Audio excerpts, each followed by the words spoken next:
Welcome to the RSP Cast. I'm Matt Waldman, and joining me this week is special guest Jeff Bell, football guy, Footballguys draft guide extraordinaire, Bills fan, Ohio State Buckeyes fan, all around good guy, excellent fantasy analyst. Thought we'd have some fun today, just kind of chopping it up, talking a little bit about all these types of things, the NFL, college game, dynasty, scouting, you name it.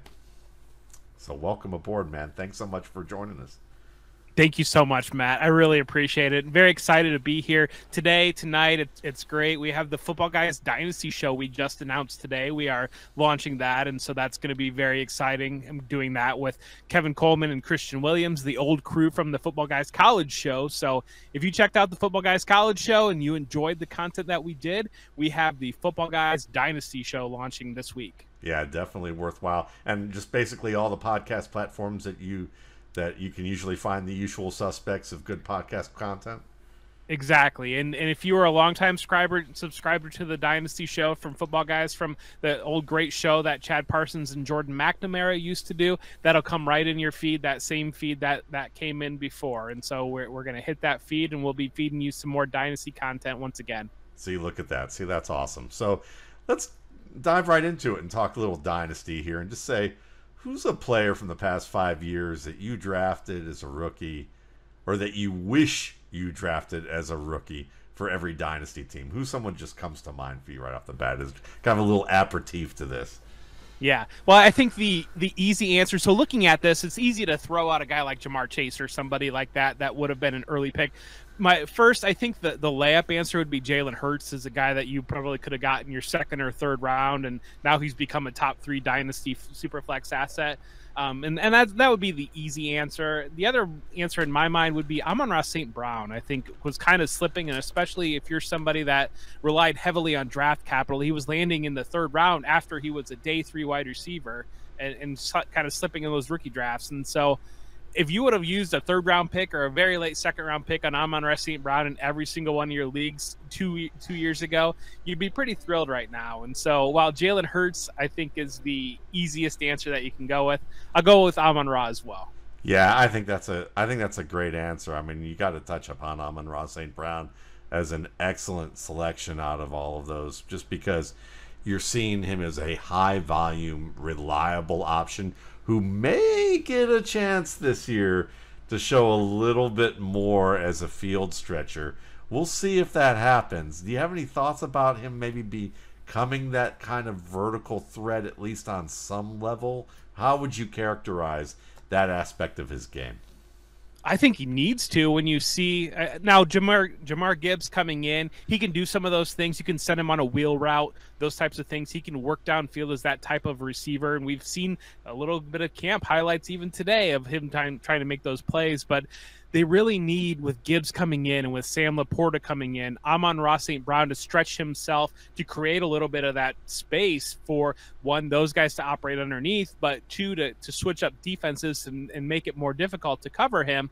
They really need to get Jameson Williams in the lineup as well, I think, because he's going to bring that ability to take it off the top, and I think that's the expectation on him. But at the same time, if you watch that film in Alabama, he did a great job on working underneath and taking the ball and creating after the catch. And so I think you got all these different targets that are going to be high value, high volume targets in that Lions offense that can do great things, but you're going to have some of those players work in different areas of the field just to keep defenses honest. Yeah, no, that makes sense. And it kind of leads into a guy I would talk about who I thought was a player who wound up in a situation that hurt his prospects more than what I think was anything negative about his game. And it's the guy they traded 6th and 7th round draft picks for to get during, just last week, is Denzel Mims, because a player who could possibly fulfill that role in a play action offense with a good offensive line and a quarterback who connects with players in that kind of aspect of the game is Mims. And I would argue that Mims is one of those players who, without really any fault to his own other than maybe between year 1 and year 2 getting sick, but it was food poisoning. I mean, it's not like, I don't know how irresponsible you would deem someone with food poisoning who lost 20 pounds and then never really got. 20 pounds is a shit ton for a football player in like June. I mean, to get back on track, if you lost it in December and then you can rebuild your body and then come back in June and July and you're looking great, that's one thing. But to be behind the 8 ball in June is awful. Yes. So getting him, you can get a player who's a contested catch player. You know that Zach Wilson probably wasn't making the best decisions in terms of adjustments and being on the same page and being exacting about what he wanted. Whereas Jared Goff may not be Aaron Rodgers in terms of exactitude. He may be a more laid back, good veteran who understands what he needs to communicate to a young receiver. And Mims has a real good shot in the first 5 to 6 games to prove that he belongs on the field and that he can be an option. What do you think about that? Yeah, I think that's fair. And yeah, I think that he meets a lot of the requirements where you're looking for that type of question, where you're looking for a guy with physical attributes who kind of gets caught in the middle, where they kind of have that lost rookie year and then a new regime comes in and they implement a new offense and they're trying to do different things that the regime that drafted him to put him into that coaching staff's all completely gone, and then they try to put a new offense in. You're implementing a brand new rookie quarterback, you're switching quarterbacks, all these different environmental factors that are outside of your control.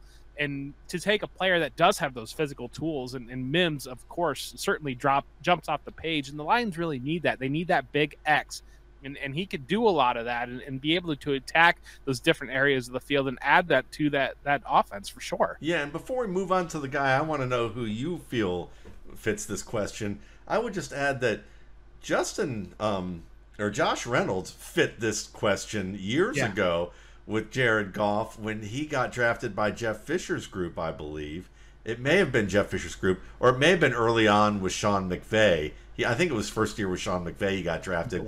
But he ended up, he was a contested catch player that you thought maybe was more of a rangy Mike Evans type as opposed to a guy who runs dig routes. And then he repurposed his game to being at least reliable enough to run out of the slot with that. And you can see where that talent in the red zone was there for him to make some big plays. You saw flashes of that this past year, couple of years with the Lions as a contributor. But you've never really seen him been targeted in the way that he used to be at Texas A&M. And so I kind of look at Mims, who you brought up great points about the switchover in the coaching staff. And when he opened his mouth and said, like Elijah Moore, like, I want to be traded, and they put him in the final preseason game and he balled out, that was kind of to me a sign of like, the guy's ready. He can play, and he's backed it up enough to say, look, and they put him in a lot in games, but he just wasn't looked to on a high quality of targets, with the Jets. So to me, like, this is a guy that I go, I'm willing to give him a second chance on my dynasty rosters, and especially early this year, just to see what goes down. Yeah, one of the things that you always make a great point when you talk about and like a highly drafted player or that regime bringing in their guy versus a player that might be lower drafted. And I know Trent Sherfield's a player that you've talked about before, where he was kind of down the Cardinals depth chart and he absolutely crushed it in training camp, but they wouldn't put him on the field because they had players that they drafted above him that they wanted to make sure to give those guys a shot. And so Denzel Mims being in that prior regime, they bring in Corey Davis for Robert Saleh's offense, and they bring in these other guys that they fit what they want to do exactly versus kind of trying to shove a guy that they didn't pick into a different area. For sure. So who's your guy that you feel like just wound up in a situation that hurt him more than the negatives that you would find on a scouting report? So I'm going to go to the other side of the ball, and I know we don't talk about the other side of the ball a lot. Isaiah Simmons coming out of Clemson. Isaiah Simmons was a player coming out of Clemson a handful of years ago, and I think he came in, and NFL defense's Vance Joseph with the Cardinals, I don't know that they really knew what to do with him. And I think that it's he's that utility, that Swiss Army knife type player, but I think where his struggle coming in, not putting him in one spot to get him comfortable in a defense and kind of being like, you're going to be a strong safety. And once we've mastered being a strong safety, and I think that this is one thing the Cowboys have done well with Micah Parsons, where they're like, we're going to have master you being a strong safety if that's what we decide in our defense. And once you've got that down, okay, now we can do different things with you. Now we can move you through that formation because you have that anchor, you have that basis to understand what you do in that role. And so I think when they brought in Isaiah Simmons, they viewed him as that going to be that Swiss Army knife piece that I think a lot of defenses are looking for to kind of combat a lot of the spread attacks and those types of things that you see while still being able to play against the run game. But I don't think he ever got comfortable in any one role. And I think because of that, we just saw this past couple of months where his fifth-year option is not going to be picked up. He's going to be essentially a free agent unless he plays out of his mind and gets the tag on him, or who knows what's going to happen there.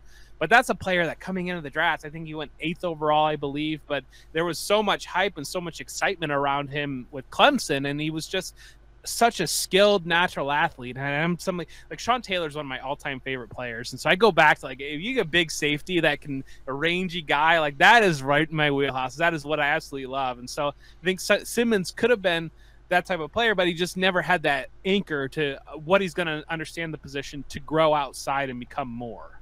Nice. Yeah, love it. So how about a player you're taking as much as possible during the first 5 rounds of drafts this year for redraft? Who's someone that you're just like, when that name comes up at this particular time, this range of picks, second or third, first or second, whatever, who's someone you're just like, I just can't pass him up when he's there?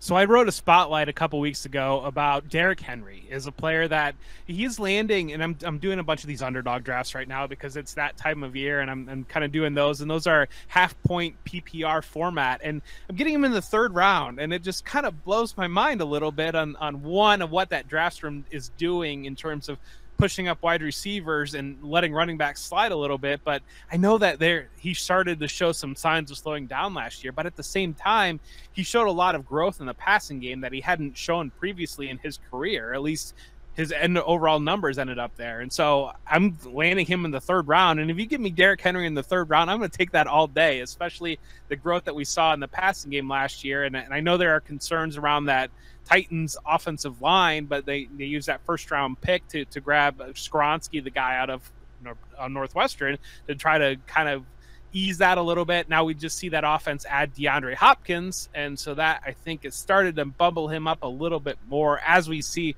running backs later in the summer get up there. But Derrick Henry, where I was able to grab him, that's a guy that I have on a lot of rosters that's going in the top 5 rounds. Yeah, it's ridiculous because when people talk about the Titans offensive line, you remember, we need to remember that the reason the Titans are being talked about as so bad wasn't what they did this year, because this year hasn't happened yet. It's what they did last year.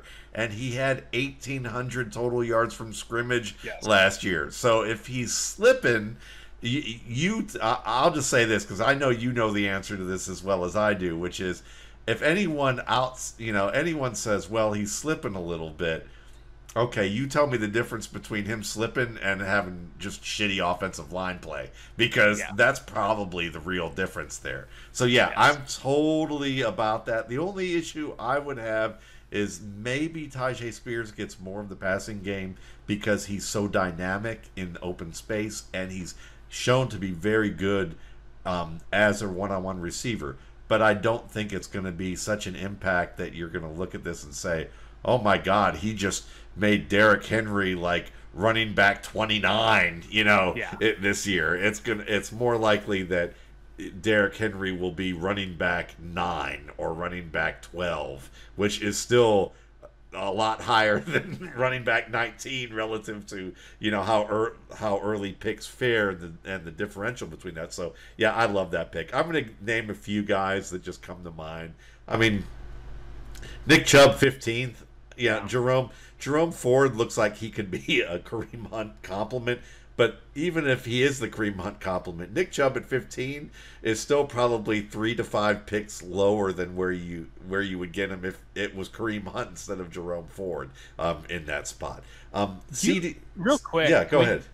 Elijah Moore, do you see him as there's starting to be some rumors and rumblings that maybe Elijah Moore grabs some of that Kareem Hunt role a little bit, working out of the backfield a little bit, maybe a Deebo Samuel Light type kind of flexing him into the backfield. Do you think that that's something that the Browns will actually carry through into the season? Yeah, I think they'll do some of that, and we saw some of that at Ole Miss that was very effective. But I don't think we're going to see it to the level where, you know, it's still a gadget. And to me, at some point, the defense is going to do a couple of things, and that gadget gets lost in the couch cushion, and you never find it again. At least until you're moving or you're changing couches, and it falls out as the movers are taking it out of your house. So I'm not really relying deeply on that. It'll be a massive revelation that they use him that much. But it's a great question. I mean, CeeDee Lamb, to me, everyone seems to be like down on CeeDee Lamb, and I'm thinking, you added Brandon Cooks, who is a nice compliment. He may not be Amari Cooper, but he's solid enough. And if Gallup's a year healthier, and you still have decent tight end play, I mean, what more do you want from a complete wide receiver? Like, to me, he's one of the safest picks you can have. I mean, Dak Prescott may get criticized, but if you're in Dallas and you're not Roger Staubach, then you're going to be criticized, pretty much for life as the quarterback there. Chris Olave, to me, is as safe as it gets. Like, I don't understand. To me, that's a safe pick in those ranges. So those are guys to me that I think in the top 50. And then if I'm like feeling kind of froggy and thinking I want to take a quarterback somewhere in the 5th round, just because Trevor Lawrence at 59. I mean, to me, I feel like that's not that far away from getting what could happen go wrong if Josh Allen ends up in a rougher situation, or Mahomes doesn't really work out, and Herbert, kind of whether or not this offense, continues. Where I think you're getting comparable play out of Trevor Lawrence at a slightly cheaper cost. So, I don't usually like to pay that early, but I'm not going to lose. I'm one of those people that doesn't lose my mind about going, I must follow late round quarterback and dictates. So, yeah. Yeah, I think Lawrence is really that breaking point in the top tier of quarterbacks where, and given the advantage that we saw out of those quarterbacks last year, I really want to get one of those guys, because you saw 25 points per game from guys like Hurts and Josh Allen versus you're falling back that late round quarterback strategy. Unless you're streaming into something, you're looking at more like 16, 17 points per game. That's 8 points per game of advantage. And you start to stack those types of things. If you're able to grab a Travis Kelce and lock down at your tight end and then grab Josh Allen, you would make some sacrifices at wide receiver and quarterback, but you can aggregate an extra player into your lineup versus like the back end, the back top 12 of those players at those different positions. So who are players in the top 60 that you're like, yeah, no thanks? Like, I may value what they could become at one day or even this year, but the juice is not worth the squeeze at this point. So there's two guys that I see consistently falling on the 2-3 turn in a lot of underdog drafts, and that's Devonta Smith and T. Higgins. And I love the offensive structure that they're both in. I love the talent of both players. But to me, when you're looking at using a 2nd-round pick on a Devonta Smith or a T. Higgins, that is a very, very premium pick that, one, the comparable running backs that are usually falling in that area, I think are just night and day in terms of the value that they can provide to your teams. But two, I believe that outside of an injury to A.J. Brown or to Jamar Chase for a significant portion of the season or that playoff run, I think you're drafting a player at their ceiling. And I don't love doing that, especially in the 2nd round there. And so those are guys that where I'm seeing them in underdog drafts landing in that 24, 25 ADP. I just can't pull the trigger on those. And this past week, the underdog launched a bunch of these Pomeranian drafts, and so that's a $3 contest with no rake on it, and winner wins $30K. And Pomeranian isn't like the little yippy dog. Yeah. So all their contests are named after dogs and whatnot. So, but I like when I landed on the 101 or early picks, I was grabbing Saquon Barkley because like everybody is fading him. Where like that same ADP that people are taking Devonta Smith, and that's just a night and day conversation for me. Wow, they should name that Pomeranian draft the Matt Harmon draft, just because the Matt Harmon's dog draft.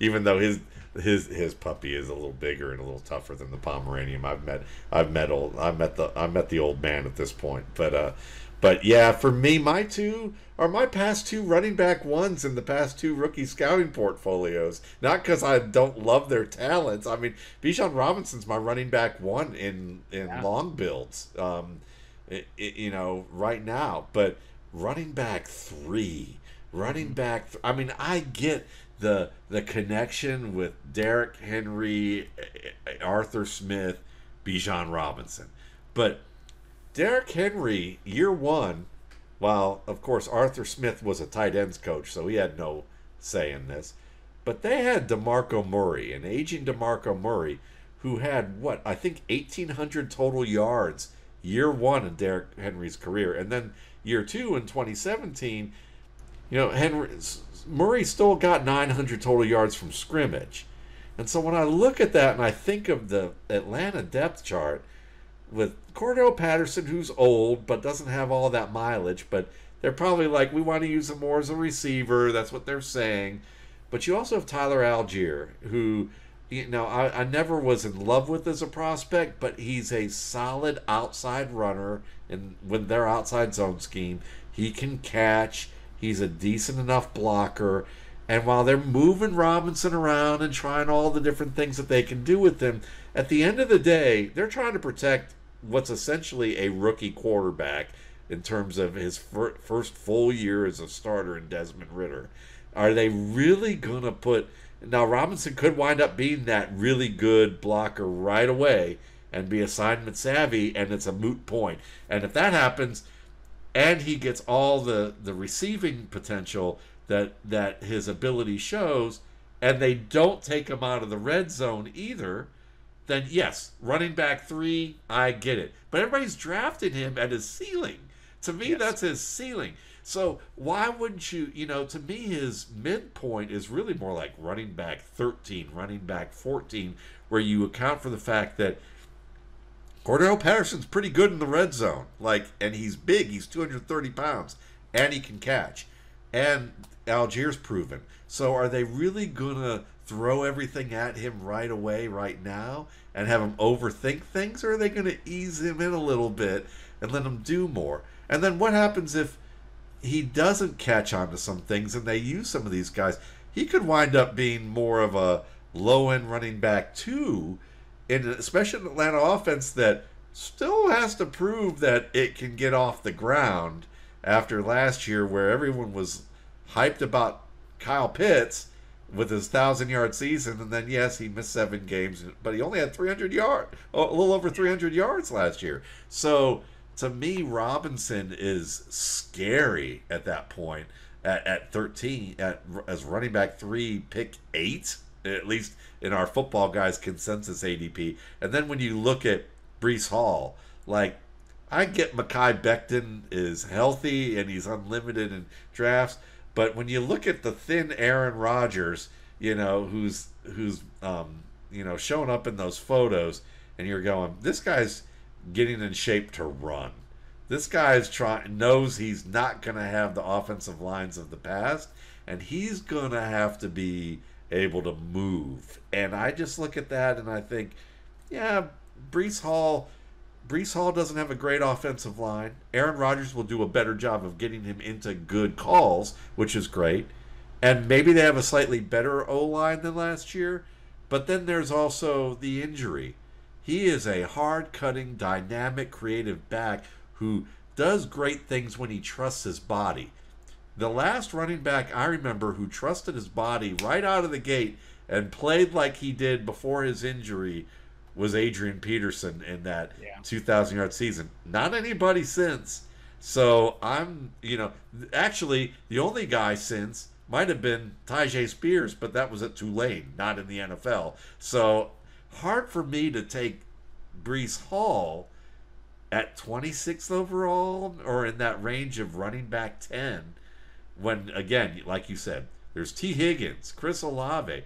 Najee Harris, is going to get enough volume, even if, maybe he's not as dynamic, but he's going to get a lot of touches probably, even with the threat of Jalen Warren there. You still got Metcalf. I mean, Joe Burrow, if you want to go run. There's just Jahmyr Gibbs I'd rather take the bet on than Breece Hall right now. So 2-3 years from now, next year, Brees Hall, absolutely. This year, that scares me.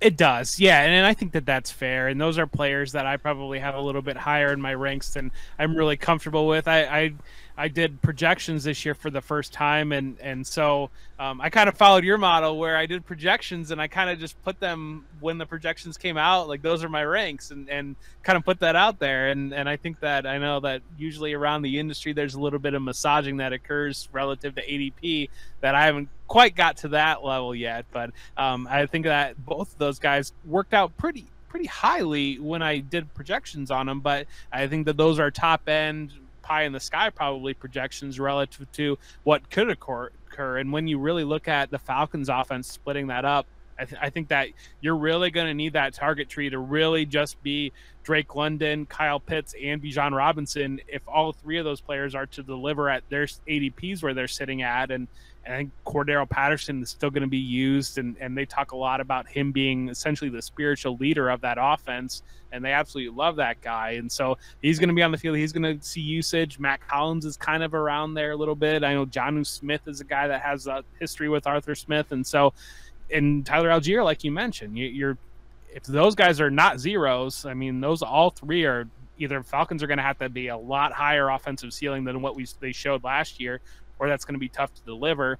And the Jets too, that depth of that running back room, you know, you kind of look at that and say, coming off that injury, everybody's kind of hoping that Breece Hall is ready to go very quickly, but the Jets have playoff expectations. I think with that defense and with Rodgers being there, I mean, that could be a situation where they cycle through some of those backs early in the season.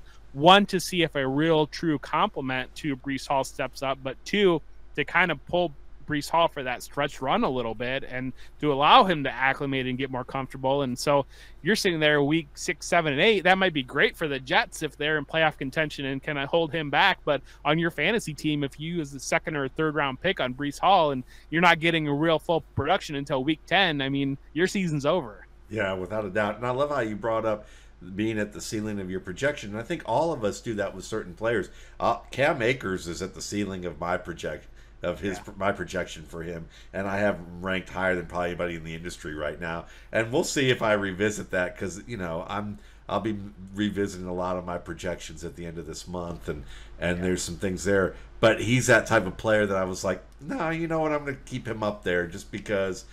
Yeah, I have questions about the offensive line. I have questions about his relationship with Sean McVay, but what he did with the little that they had last year at the end was just so heavily weighted in my mind of what he's capable of that I was just like, I'm going to leave it, So who are 3 players that you're not drafting, at the end of drafts, but you're keeping them high on your free agent short list, who you think could earn some draft capital before August ends? If they have a good camp, now you're like, I've got to draft them now to get them. But right now, I'm just keeping an eye out for them. Malik Davis in Dallas right now, because I look at that Cowboy situation, and I think some people are leaning Ronald Jones in that situation. Maybe Deuce Vaughn sees some involvement. I just have a very hard time believing that Tony Pollard is going to be a true bell cow running back in that system. One, we've seen, and that kind of depends on, do they lean more on Brian Schottenheimer's history, or is it more Mike McCarthy's history? Because, well, one, we saw McCarthy use dual backs in Green Bay quite frequently and in Dallas, but 2, Brian Schottenheimer's system is that Air Coryell, that play action off the power run game that really doesn't fit into Tony Pollard's wheelhouse over and over and over again. And so I think there's got to be some complement that steps up in Dallas. And so Malik Davis right now is the guy that was on the roster last year that did see some work in a little bit limited action towards the end of last year as a rookie, coming in his second year and having that comfort in the system. That's a guy that I'm keeping an eye on, that if we get reports that he's running clearly ahead of the other guys, or we see him emerge during the preseason, I think that he's going to be a guy that you're going to leave your draft with. Travion Williams in Cincinnati, that's what somewhere Chase Brown came in, and I think everybody, especially in the dynasty community, got very excited about a new rookie being inserted into Cincinnati. But to me, that's very similar to what we saw with Samaje Perine and Chris Evans the last 2 years, when Evans was the rookie and everybody was excited about Chris Evans, but Perine was that veteran that understood the offense. And I think that the Joe Burrow offense with Zach Taylor there, I think they put heavy emphasis on that veteran feeling comfortable with him being able to play those third downs with Mixon and being able to pass block. And Travion Williams, tremendously productive college player at Texas A&M, coming in and not really getting a shot quite yet, but having 4 years in that system. I think that's the situation, and it already kind of sounds like the drum beats around the beat reporters are saying that, hey, this is the number 2 guy. And I don't think that fantasy is really valuing him at that position right now. I know I just wrote an article about him last week, and Chase Brown is coming off as like running back 45, 50, and Travion Williams' ADP is like running back 90. It's like not even in the same ballpark. So those are 2. And then Isaiah Likely in Baltimore, because I'm really curious what Todd Monken is going to do with that offense coming in from Georgia, coming in from that dual tight end system, having Darnell Washington and Brock Bowers. We know obviously Mark Andrews is going to be there, and he's talked a little bit about running some 4 wide receiver sets, and Baltimore has never been equipped to do that in the recent history, but now they kind of are. But Likely stands as a guy that can really emerge, and when I look at the Georgia tight ends and kind of match them up a little bit, and maybe Patrick Ricard ends up being that Darnell Washington role in that offense, but I think there's a lot of similarities. Brock Bowers, I think, is a better, higher level athlete than Isaiah Likely, but I think that they can do a lot of similar type things, that if he's running a lot of 12 personnel using both of those tight ends on the field a lot, Isaiah Likely, I think, is a player that on the back end could really kind of step into that top 12 tight end conversation. I love it. Justin Ross headlines mine. I mean, I know that a lot of people love Justin Ross now, and he's on the lips of a lot of names because he got first team reps early in camp, which again doesn't mean much right now, but it's a drum beat. It's a second drum beat to really call it the third drum beat. The first drum beat last year was Patrick Mahomes praising him for how he looked as a rookie. Then he got hurt, and that was pretty much it. Then Patrick Mahomes' dad was the second drum beat, saying first name I should mention after seeing these guys work with Patrick in the offseason on his field at home, Justin Ross, and with Rashee Rice. Both were mentioned, but Ross was mentioned there as well. And then, of course, we're seeing him making plays enough that we're hearing, Andy Reid say they trust, that Patrick Mahomes trusts Justin Ross. So that may be drumbeat 3, and then drumbeat 4 is Justin Ross making enough plays to be getting first-team reps and OTAs. So there's already 4 drumbeats for him, I would say, if you start from last year, that are good enough that looking at where he's available, which is really, free agency in most drafts, he's a guy that I expect to raise up there because, again, he's more of a Hakeem Nicks deep threat than he is an MVS deep threat. MVS is more of a speedster who you kind of hope and pray that he's going to make the contested catch, and he's kind of like the guy that's going to strike out on 2 out of 3. But the one that he does get is a game-changing play, and Mahomes is creative enough to work around that if things don't work out. But Ross is more of that Hakeem Nicks who you line up on the island. He's not gonna blow by you, but he's gonna run a good enough route and win in a contested manner well enough that the placement with Patrick Mahomes is gonna be good enough that he can get that job done and still be that kind of guy. Or maybe there's an outside chance he could play a little bit of that Juju Smith-Schuster role if they needed him to. So I think there's a couple of avenues for him to succeed, and I think he's going to make the team. I just think he's talented enough to do that. So he's one. Keontae Ingram, you got Zach Evans, who's like 211 on ADP. He's getting drafted, and I like Zach Evans a lot, and certainly part of that's due to Cam Newton. But Keontae Ingram is a talented running back who entered the team, Arizona, when they had Cliff Kingsbury and everything's in kind of turmoil. Their offense is getting beaten on, and Eno Benjamin shocked everyone and played well enough to be the number 2. But they kept saying, we like this Ingram kid, quietly kind of said that. And he made the active roster. and next thing you know, he's the second team running back to finish the year with Benjamin trying to latch onto the Saints right now, I think, at best. So Ingram to me is in a situation where you're probably going to see a little bit more running. You're probably going to see a little bit more emphasis of blocking, especially with Trey McBride maybe being the main guy there blocking. With Colt McCoy running the offense for a while, they're going to need that running game a bit.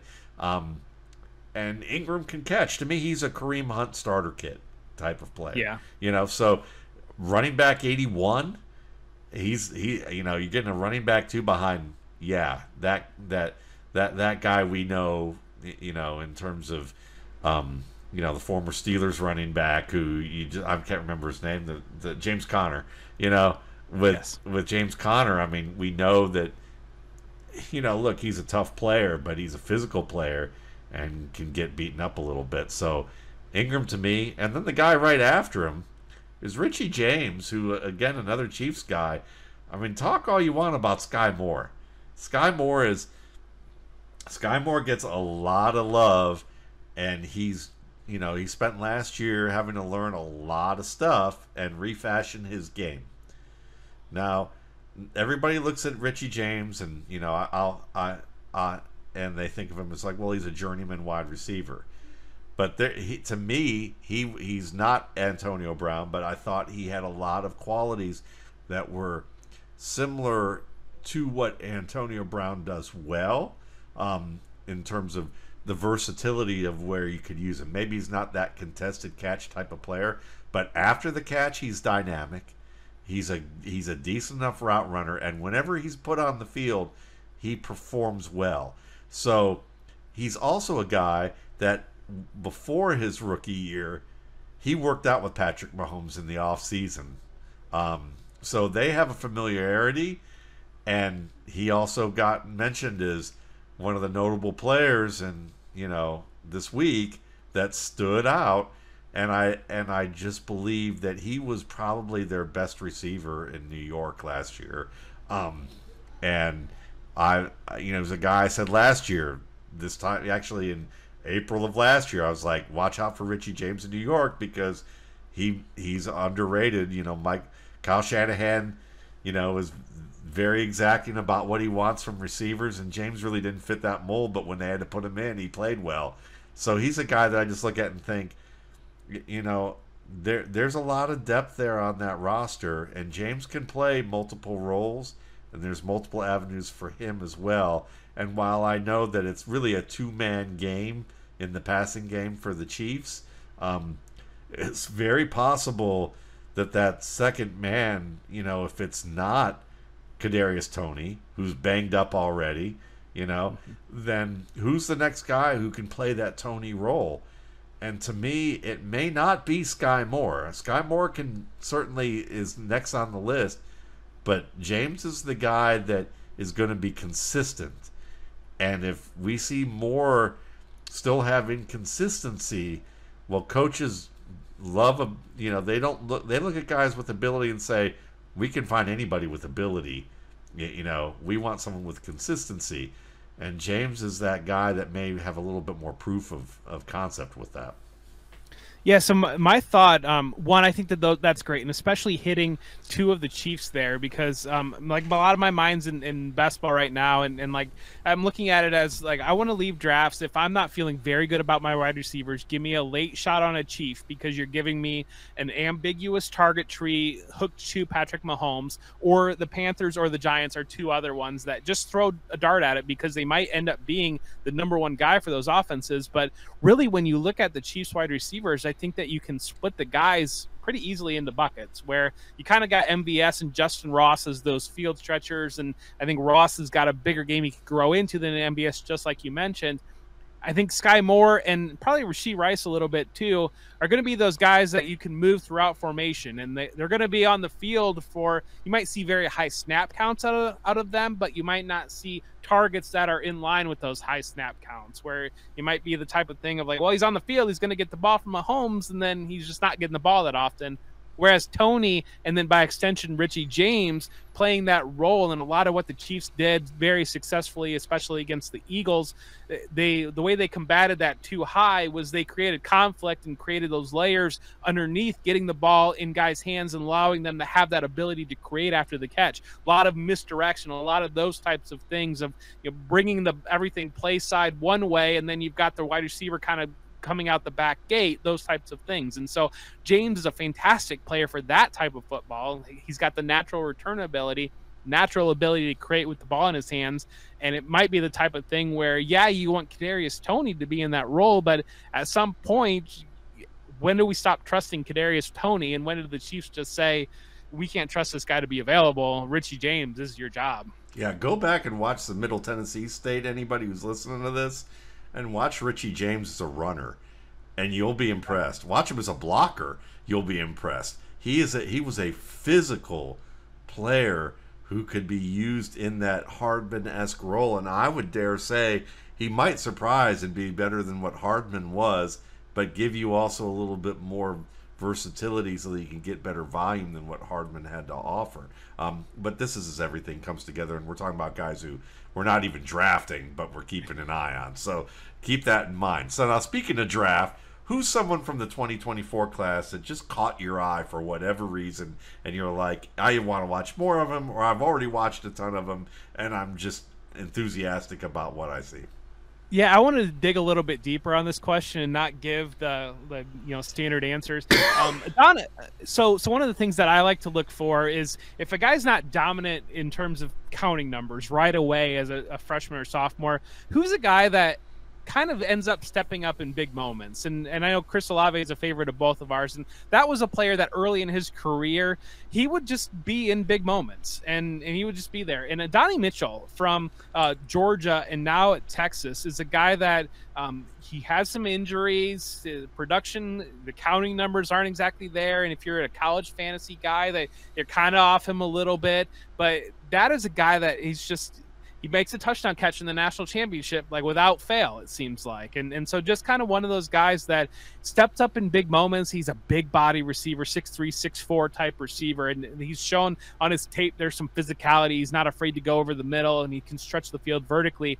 He's got some route running chops too, as well. And so that's a player that I think is off the radar, sitting in a lot of, again, like the college fantasy type, or if you're that mindset, that Devy type, they're not really mentioning him a ton, but that's a player. He's playing with Quinn Ewers now this year in Texas, and if Quinn Ewers takes those natural steps forward, or if it ends up being Arch Manning, that could be a much improved passing attack, and he could show a lot more, and that's a player that I think could really rise up the chart there, having that experience with Georgia, having big game experience, and then stepping into what should be a bigger pass attack, where we've seen Steve Sarkisian develop those wide receivers when he was with Alabama and churn out some of those NFL wide receivers. Yeah, that's a great name, and really, I mean, a great name just in the sense that it's the English spelling for the Hebrew word for God, actually pronounced Adonai, but Adonai Mitchell, I mean, again, when you look at what he did on that Georgia tape, I totally understand why he would catch your eye. Nakia Watson, to me, the running back out of Washington State, formerly with Wisconsin, he's in that 220 range. I think they listed him at 237 at one point. So either he was that, or they exaggerated that, or he lost that weight, because watching him at Washington, he didn't catch a pass at Wisconsin. Gee, yeah. Big surprise, right? But like Melvin Gordon, he actually can catch the football. And watching him at Washington State, he's used a lot as a receiver. He has a great first move in the open field to make people miss. And he does a good job on edge runs, being able to transition downhill efficiently so that he can maximize his burst, which I think is notable. I think he has a notable enough burst that it's not like Michael Wiley, who I was talking about on Twitter yesterday with you, who has that burst that you're like, ooh, safeties are going to be scared of this guy. But Nakia Watson's enough to go, is more that guy where safeties are scared of him at the end of games because he's fast enough to get in the secondary and build that momentum, and now they've got to be physical to bring him down. And at the end of a game, you see guys make business decisions. And I think Watson's the type of guy that can force business decisions. He seems to be a fairly smart runner from what I've seen in the system he's in Washington State. And I want to go back and watch a little bit of Wisconsin tape with him just to see how he operates in like heavy sets. But in an NFL passing game that's spreading more and more apart, he really does look the part of a back who can contribute in the league. Now, how high his draft capital will be, that's a big story. That's a longer term thing for me to determine. But after watching a few games of his this weekend, I liked what I saw. Yeah, I'm a Big Ten guy, and so like you get me these bigger backs that are playing in weather, and that just really I really enjoy that quite a bit, and so that's a great call there. Okay, so if you had omnipotent power over an NFL team, and you can pick the team if you want, or you could just keep it generic, however you want to go, what's the one thing you would do to change their fortunes, hopefully for the better? So the team that I thought of that I would take control of would be the Tampa Bay Buccaneers, and I would tell you what, we would not win a game in 2023. we would, and I think it's interesting to me because I feel like you've got the Buccaneers and the Cardinals are two of these teams, and you look at the NBA, and the NBA just went full blown like we don't even care anymore. We're not even going to try to be competitive. We're going to try to land these top end players, and really in the NBA it's interesting because it's really just a shot. You're kind of getting ping pong balls. We haven't really seen anybody in the NFL go to that extreme, but we've got two guys coming up in this draft where you've got Caleb Williams and you've got Drake May from North Carolina, Caleb Williams from USC. And I would be, if I had omnipotent powers, I would issue an apology letter to the season ticket holders of the Tampa Bay Buccaneers and tell them explicitly we are not going to win a game in 2023 because we want Caleb Williams, or if we decide we're going to go with Drake May, that's going to be our guy, because that seems to be a franchise that is kind of got 2 feet. We're straddling between that, having that Super Bowl era with Tom Brady and not wanting to go all the way into the future. But if Williams ends up being as good as some people believe he could be, he could instantly compel you right back in, especially in that NFC South division where you're the team to beat in that division for the next 10 to 15, 20 years even. And so that was where my mind went, where it seems to be that NFL teams, you go 0-17, you're going to get that number 1 pick, but it seems to be a lot of hesitation on actually actively taking that step to do it. Yeah, like I love it. And you look at Tampa Bay, and it's one of those scenarios where you look at Chris Godwin and Michael Evans, and you think they're going to be rotting on the vine for the next year or two if things don't work out. And they've got a nice young tight end in Otten who I think can be a chain mover for them. But that offensive line needs to get better. Maybe it will be. I see what you're saying with how they're straddling the situation, and I'm no Baker Mayfield fan, so I think that and I don't think they will be either. Even though he's going to want to get an opportunity to prove it, and he believes in himself. He's saying all the right things, and I think he obviously you have to legitimately believe that you're a good quarterback to be in the NFL and get that shot, and hopefully he proves a lot of people wrong like myself. I would love to go over the Browns and talk about what I'd do with the Browns, but I don't really want to talk about just like replacing Deshaun Watson with another player so that there wouldn't be ambivalence to root for that player. Though I think that I have a player that I'll talk about in my next question that could relate to that. And maybe even relate to this team that I am going to take over, and that's the New England Patriots. If I had an omnipotent power over an NFL team, I'd still want Bill Belichick to be the coach for as long as possible, but I would make damn sure that he understands that whatever he's doing and whatever his team is doing, they suck at drafting wide receivers who don't play in the slot. And he knows it anyway, and I would take over. I would draft wide receivers for the New England Patriots. Like, he could have input on slot receivers if we're going to still run some systems that are related to what he wants to do. But perimeter receivers, that's my gig. We're gonna draft some good outside receivers for him, or at least guys who can do a little bit of both for you and be compelling enough outside that you're not getting Jacoby Myers as your outside receiver, even though maybe he'll surprise in Las Vegas. But we're going to get some legit dudes. And that's what I would do to at least set the table so that he can get a quarterback in there that actually might be able to be a worthy successor that will get people wistfully talking about Tom Brady, but not absolutely missing Tom Brady to the extent that they are right now. So, in 5 years, Jeff, blank will do blank. Who would you fill into the blanks here for that statement? In 5 years, blank will blank.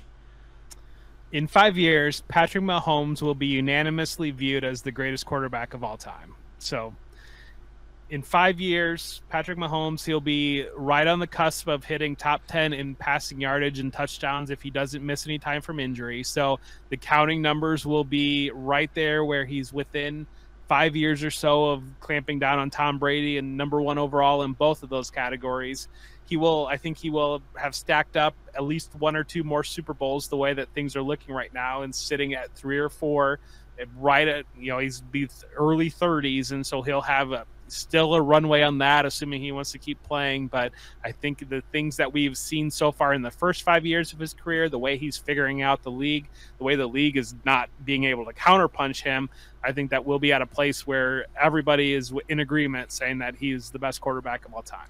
If Gale Sayers got in the Hall of Fame with his short career, Patrick Mahomes is already a Hall of Famer, if you ask me. But, of course, I'm not the crotchety writers who make these decisions, so I'm just a crotchety fantasy writer and independent scout. But so with that in mind, I always have to have an opportunity to be contractually obligated to fulfill, this requirement. So I'll say in 5 years, Chad Kelly will be a top 10 fantasy quarterback in the NFL. I love that. And it's an ongoing thing, but it was told to me last year or 2 years ago by Russ Landy. Russ Landy said that and he was the Argonauts head of scouting at that point, or the Alouettes head of scouting at one point, and then when he heard about Chad Kelly signing in the CFL, the Colts former quarterback coach said, "Listen, the kid has all the talent in the world and has enough talent to be a Warren Moon, Jeff Garcia, Doug Flutie type performer in the CFL who earns a starting gig in the NFL once he gets through winning multiple Grey Cup championships." The NFL is a league where if you keep the tread on the tire well enough that you're not too banged up, you can play quarterback into your late 30s, maybe early 40s on occasion, especially if you're a great athlete. Chad Kelly's a great athlete. Chad Kelly was a better athlete than Deshaun Watson was coming to Clemson. Chad Kelly, with a hernia surgery and a torn ACL, was blowing past Georgia cornerbacks and safeties for 50-yard runs for scores. He was a dual-threat quarterback with a huge arm. Now, the thing is Kelly had offers to stay in the NFL after his stint with the Colts, but realized he needed to get his emotional maturity together. And he said he wanted to play near his family so that when things got weird, or he could stay grounded and continue to be more of a grounded guy than where he was heading after the whole incident with the vacuum cleaner and the house in Denver after the Halloween party where he wandered in there drunk. And self-destructed. But you look at the track he's on, he basically won them a Grey Cup last year. He's the best quarterback maybe in the league this year, and lighting it up and looking impressive. And he's going to turn 30 next year.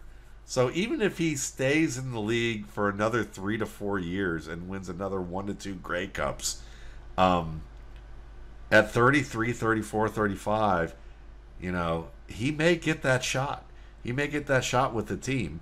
And a guy who would probably say, I don't care about what people thought would be a Bill Belichick. He might go, listen, why should I care? Mac Jones ain't working out. Bailey Zappi, he's interesting, but he's better as my Frank Reich backup type of player as opposed to my starter. Chad Kelly could give us a real chance to win. let's mold an offense around this guy before I get out of here. So that would be a scenario that I would think. So that obviously is no surprise to any RSP Cast listener that I'm going to mention Chad Kelly at any point in a podcast. So instead, let's talk about the biggest surprise in the 2023 season. What do you think will be the biggest surprise in the 2023 season in terms of a player, a team, a coach, whatever? It seems to be without Clockwork, we get a team that goes from worst to first. And so I kind of took a little bit of time when you sent this over and looked through DraftKings on who might have the best long shot division odds. And I came up with the Cleveland Browns being at plus 425 on DraftKings. They were the last place team in the AFC North last year.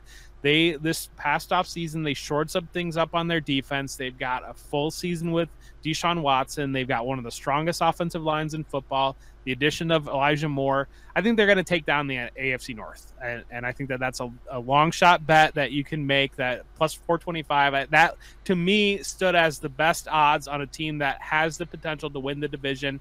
I think everybody kind of gives it to the Bengals and kind of expect the Ravens to be right there. But that's a competitive enough division that can create enough losses in among itself. And so if the Browns just win the right games, they could end up on top of the Bengals. And I don't think it's unreasonable at all. And especially if Joe Burrow were to miss any time, God forbid, then that puts him in a catbird position. And so that is a team that I think people are sleeping on just a little bit because, one, their history, two, nobody really wants to say anything positive about Deshaun Watson, and how can you blame anybody? But that does seem to be a team that stars are aligning a little bit on being a surprise team in 2023. Love it. I'd love to say something like Anthony Richardson will lead the Colts to the playoffs, but I think the defenses might be just enough that could happen in the South, and I like what Richardson can do, but I don't know if that's a huge surprise. I think that it would be a moderate surprise, so I'm going to leave that there. I'd love to say Tajay Spears will be a top 10 running back this year, but I don't want to root against Derrick Henry and him staying healthy, so I don't like that idea. So I think I'm going to just go with this. I think that the New Orleans Saints are going to be a top 7 NFL team by the end of the year, and maybe have a first round bye in the playoffs with their offense leading the way. I think that their offensive line, when healthy, has the talent to turn the corner and become a dominant line again. And with the 3 running backs they have, especially with Kamara maybe not getting as much suspension time as we first thought, that might be a possibility. And then you add in the possibility of a healthy Michael Thomas. I know a lot of people are like, wrong answer, that's not going to happen. But we saw what he did last year when he was healthy, and he looked like that great player he was against Atlanta. And they put their top guy on him early and late in that game, and he just destroyed the former Clemson cornerback there. So you look at him, Olave, Rashid Shaheed. You get 3 players who can stretch the field horizontally and vertically in different scenarios, and often 2 guys at the same time doing that. You add a healthy-ish Foster Moreau to the mix as that second tight end, or maybe 1A, 1B with Jawan Johnson, and this offense could be loaded.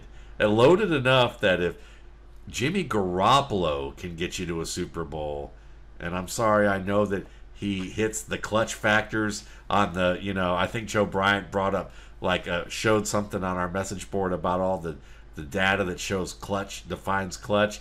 But to me, it's more what Kirk Cousins said on Quarterback on Netflix. It's those 3 plays per game, the difference between that narrow margin of error.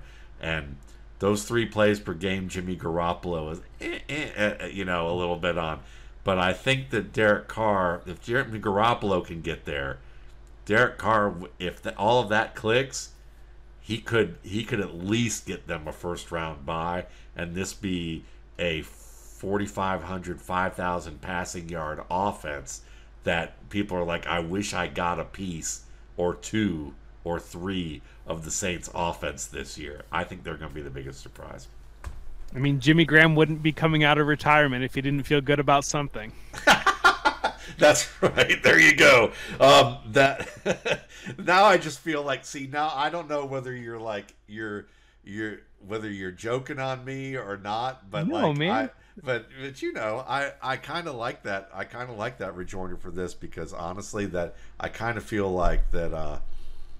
Yeah, that just kind of put a pin in my biggest surprise. But that's all right. This is no surprise that this was a fun show to do with Jeff, and we'll hopefully be able to have him on more often throughout the year, and we can chop it up like this.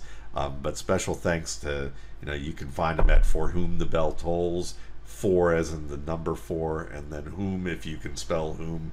Many of you probably will say for who the J Bell tolls, but it's For Whom J Bell Tolls. And you can find him on Twitter. You can obviously find his great work at Footballguys, the new podcast coming, the Dynasty podcast with him and Christian, and who else did I mention? Who else? Kevin. And Kevin, especially Kevin. Yep. Even he's a Cowboys fan. We don't need to talk about Kevin, but that's okay. With those, that's going to be a good show. Obviously, the Dynasty, the draft guide that they have at Footballguys, definitely check that out. It's a great piece of work that you can see there. Still very helpful for many of your redraft scenarios and Dynasty drafts coming up with the season going. Of course, you can find me at Matt Waldman on Twitter, and you can also find me at Footballguys. Got Jet coming out today, at least for those of you who will see when I post this on Wednesday, on my all boom bust team. And we talked about at least a couple of those guys this hour as to why they're boom bust, and I got at least another 8 or 9 more. Thanks again for listening, folks, and see you next week.